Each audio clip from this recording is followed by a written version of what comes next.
दोस्तों 6 फरवरी 2024 को कतर में अचानक एक रूल लाया जाता है। उस रूल के बारे में मैं आप लोगों को इससे पहले भी बता चुका हूं।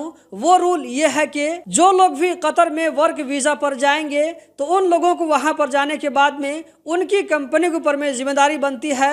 जरूरी है कि ऐसे वर्कर का 1 महीना के अंदर में, यानी कि जब एयरपोर्ट में एंटर करते हैं तो उसके बाद 1 महीना के अंदर अंदर में उसका इकामा बनवाना जरूरी होगा। अगर इकामा नहीं बनवाते हैं तो ये काम वायलेशन में गिना जाएगा और इस वायलेशन का फाइन 10,000 रियाल भी आ सकता है। तो आप में से जो लोग डायरेक्ट कंपनी के वीजा में जा रहे हैं तो ऐसे लोगों के लिए ज्यादा दिक्कत की बात नहीं है, क्योंकि आखिरकार इन वर्करों की तरफ से कंपनी वाले को इकामा लगवाना ही पड़ता था, चाहे वो 1 महीना के बाद में बनवाए या ये कि वो 90 दिन के अंदर में बनवाए। कभी भी इकामा बनवाए तो ये जिम्मेदारी कंपनी के ऊपर में रहती थी कि कंपनी वाला इसका जो है इकामा कब बनवाता है।